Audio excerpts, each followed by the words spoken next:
Hello friends, welcome to my channel. मैं हूँ राधा चौहान और मेरे चैनल में आपका बहुत बहुत स्वागत है। दोस्तों, वॉरेन बफेट कहते हैं कि कभी भी आपके पास जो एक्सपेंस के बाद बचा हुआ पैसा है उसको कभी मत इकट्ठा कीजिए, क्योंकि वो पैसा इकट्ठा नहीं हो पाता है। सबसे पहले आप पैसे को सेव कीजिए, उसके बाद में जो बचा हुआ पैसा है उससे आप अपने खर्चे मैनेज कीजिए। तो आज की वीडियो में हम 6 पॉइंट ऐसे जानेंगे जो लोग 15 से 20 हज़ार कमाते हैं उनको महीने में अपनी सैलरी कैसे खर्च करनी चाहिए और क्या करना चाहिए ताकि उनकी सेविंग हो सके। वीडियो बहुत इंटरेस्टिंग है तो अंत तक बने रहना, और चैनल को सब्सक्राइब नहीं किया है तो सब्सक्राइब भी करना इस चैनल को, ठीक है। अगर आपको वीडियो पसंद आती है तो वीडियो को लाइक कर देना, और लगता है कि ये वीडियो किसी और के काम की हो सकती है तो शेयर भी कर लेना। तो चलिए स्टार्ट करते हैं वीडियो को। देखो, सबसे पहला पॉइंट है कि बेनिफिट ऑफ योर सैलरी। आप अपनी सैलरी से कैसे कैसे बेनिफिट ले सकते हैं। देखो, मैटर ये नहीं करता कि सैलरी आपको 15 हज़ार मिलती है या 20 हज़ार मिलती है। मैटर ये करता है कि सैलरी आपको कैसे मिलती है। आपको बैंक अकाउंट के थ्रू मिलती है या फिर कैश में पेमेंट मिलती है। अगर आपको कैश में पेमेंट मिलती है तो आप अपनी सैलरी को बैंक अकाउंट के थ्रू लीजिए।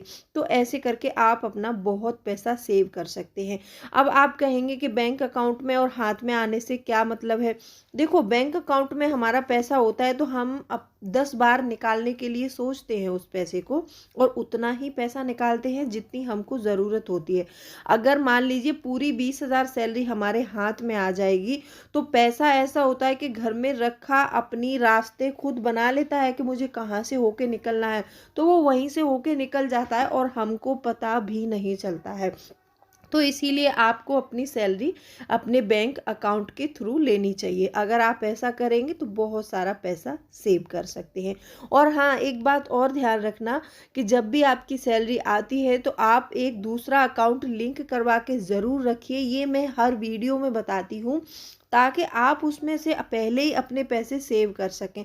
जैसा कि मैंने आपको शुरू में ही बताया था कि वॉरेन बफेट कहते हैं कि मतलब कुछ लोग ऐसे होते हैं कि पहले सैलरी आते ही अपने सारे खर्चे कर लेंगे और सोचते हैं कि जो पैसा बच जाएगा उसको सेव कर देंगे। ऐसा नहीं हो पाता है, पैसा पूरा खर्च हो जाता है।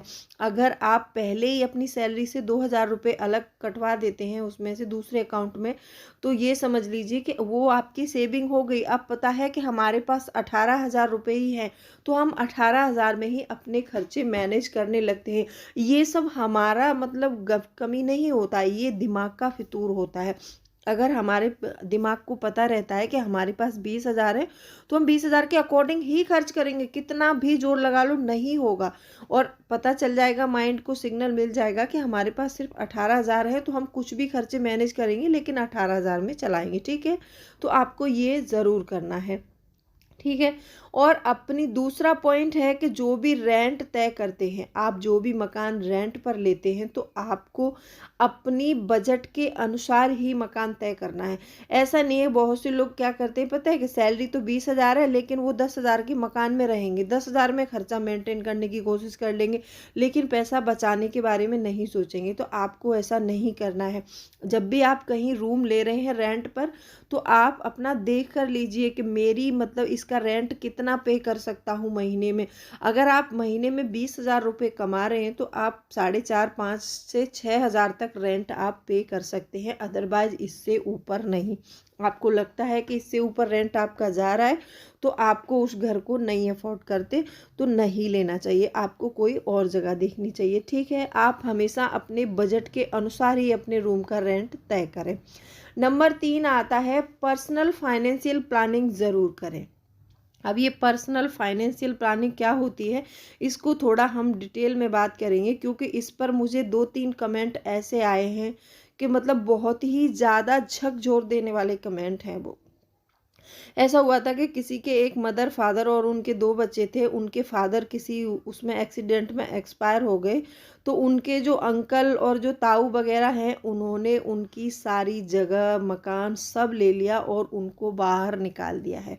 वो क्यों किया है उन्होंने, कि मतलब उन्होंने बोल दिया कि तुम्हारे हस्बैंड ने हमसे कर्जे लिए थे तो उसमें लिख दिया था ये, और उनको ये, उनकी जो मदर हैं उनको ये भी नहीं पता कि कोई बीमा पॉलिसी थी, कि कहीं पैसा इकट्ठा किया था, कि किसको उन्होंने कर्जा दिया था, किससे उन्होंने लिया था, उनको कुछ नहीं पता। तो इसीलिए देखो, भगवान ना करे किसी के साथ कुछ भी ऐसा हो, लेकिन होने को कोई टाल नहीं सकता।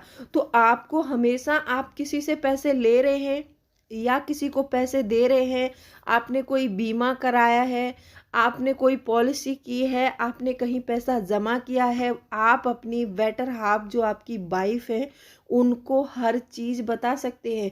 एक डायरी बना लीजिए, उसमें सारा सब कुछ नोट डाउन करिए और वो आप अपनी फैमिली के साथ शेयर करिए। उनको बताइए कि मैंने इसको इतना पैसा दिया है और वहाँ से इतना पैसा मेरे पास आया है, मैंने कोई पॉलिसी की है। वो सारी प्लानिंग आप दोनों को बैठ कर करनी है। ऐसा नहीं कि आप अकेले ही घर चला रहे हैं तो आप अकेले ही करते रहें। देखो, मैं तो चाहती हूँ कि सभी अच्छे रहें, ऐसा कभी किसी के साथ ना हो, लेकिन वक्त का कुछ पता नहीं होता है। तो उन बच्चों के कमेंट सुन के ना मुझे बहुत दुख होता है। मुझे ऐसा लगता है कि जैसे मान लो ऐसा कोई कैसे कर सकता है, उनके परिवार ने लेकिन उनके साथ किया है। तो ये बहुत बड़ी मतलब गलती होती है हम लोगों की। हमें अपनी बीवियों को ज़रूर बताना चाहिए सारी बातें। अगर बीवियाँ कोई अलग से बीमा या प्लानिंग करती हैं तो वो उनको हस्बैंड को बताना चाहिए, ठीक है। घर में दो ही लोग होते हैं, हस्बैंड वाइफ, उनको आपस में कोई भी चीज़ मतलब सीक्रेट नहीं रखनी चाहिए, और पैसे से रिलेटेड तो बिल्कुल नहीं रखनी चाहिए। चौथा पॉइंट आता है यहाँ पर कि बिना सोचे समझे कोई भी शॉपिंग ना करें। देखो, ऐसा होता है कि मान लो हमारे घर की इनकम कम है तो हमें बिना सोचे समझे कोई भी शॉपिंग या फिर कोई भी सामान ऐसा परचेस नहीं करना चाहिए जिससे कि हमारे महीने का बजट बिगड़ जाए।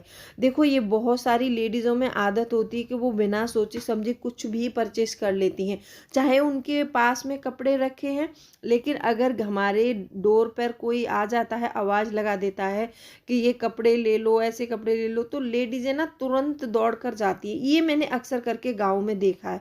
उनके पास पैसे नहीं है, लेकिन इससे उधार लिया, उससे उधार लिया, वो ले लेंगी। लेने के बाद में फिर क्या करती हैं पता है, फिर हस्बैंड की पॉकेट से पैसे निकालना हो गया, या फिर किसी भी चीज़ से कहीं से भी पैसे अरेंज करके फिर उसको देना है, या फिर ऐसी फालतू की कोई शॉपिंग।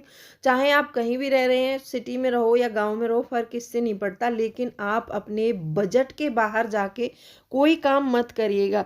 देखिए, आपका बजट अगर आपको अलाउ करता है तो आप वो चीज़ परचेस कर लीजिए। अगर आपका बजट अलाउ नहीं कर रहा है, आपको लग रहा है कि हमारा मंथ में इस खर्च को करने से बाकी हमारे एक्सपेंस में कम पड़ जाएगा, या हमारे हस्बैंड को उधार लेना पड़ेगा या हमको लेना पड़ेगा, तो ऐसा कोई काम मत करिए यार। कपड़े देखो इतने ज़रूरी नहीं है, हमारे बच्चों की फ़ीस ज़रूरी है, खाना ज़रूरी है, बच्चों की जो ड्रेस है स्कूल की वो ज़रूरी है। सारे पहले हमारे ज़रूरी एक्सपेंस को पूरा कीजिए। फैशन का क्या है, फैशन तो फिर भी कर लेंगे हम आगे चल के, लेकिन जो हमारे ज़रूरी एक्सपेंस हैं उनमें कमी नहीं होनी चाहिए। अपने ज़्यादा से ज़्यादा अपने बच्चों की शिक्षा पर खर्च करना चाहिए, और शिक्षा के अलावा बच्चों को अच्छे संस्कार भी देने चाहिए। पांचवा पॉइंट आता है कि ऑनलाइन शॉपिंग करते समय गूगल पे या यूपीआई का इस्तेमाल ज़रूर करें। अब ये मैं क्यों बता रही हूँ, आप बोलोगे कि ऑनलाइन शॉपिंग के लिए मना भी करती हैं और ऑनलाइन शॉपिंग की सलाह भी दे रही हैं। इसीलिए दे रही हूँ, जब हम, आपने देखा होगा कि जब हम ऑनलाइन शॉपिंग करते हैं तो हमें वहाँ पर कुछ ऑप्शन दिए जाते हैं, कैश ऑन डिलीवरी या फिर गूगल पे, फ़ोन पे, उससे हमें अलग अलग रिवार्ड पॉइंट मिलते हैं। देखिए, ऐसा होता है कि जब हमारे पास कोई चीज़ नहीं है, ऐसा नहीं है कि मैं ये वाली शॉपिंग करने के लिए नहीं बोल रही हूँ कि आप जूते परचेस करो या फिर कपड़े परचेस करो, ऐसी बात नहीं कह रही हूँ।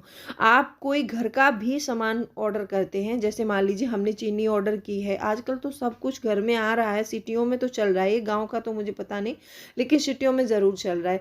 आप जैसे चीनी ऑर्डर की आपने, तो उसमें आपको दिया जा रहा है ऑप्शन कि अगर आप कैश ऑन डिलीवरी देंगे तो पैसा इतना 50 रुपये देना पड़ेगा, अगर आप गूगल पे या फ़ोन पे करते हैं तो 45 रुपीज़ में हो जाएगा, तो छूट मिलती है। तो इसीलिए बोल रही हूँ, आप कभी भी सामान परचेस करते हैं, कोई घर का कोई भी ज़रूरी सामान हो सकता है, वो आपके कपड़े, जूते भले ही हो सकते हैं, लेकिन आपको उस चीज़ की ज़रूरत है इसीलिए आपने ख़रीदा है, तो आप उसमें गूगल पे या यूपीआई का इस्तेमाल ज़रूर करें। कैश ऑन डिलीवरी पर थोड़ा चार्जेस लग जाते हैं, उस पर कोई चार्जेस नहीं लगता है। वहाँ पर हमें 30%, किसी पर 20% छूट मिल जाती है, तो आप ऐसा कर सकते हैं। आई होप आपको ये पॉइंट पसंद आए होंगे। अगर वीडियो पसंद आई हो तो वीडियो को लाइक कर लेना। चैनल को सब्सक्राइब नहीं किया है तो आपसे एक रिक्वेस्ट है, हम्बल रिक्वेस्ट है, चैनल को सब्सक्राइब जरूर कीजिएगा। तो चलिए मिलती हूँ अगली वीडियो में, तब तक के लिए bye bye. Thanks for watching.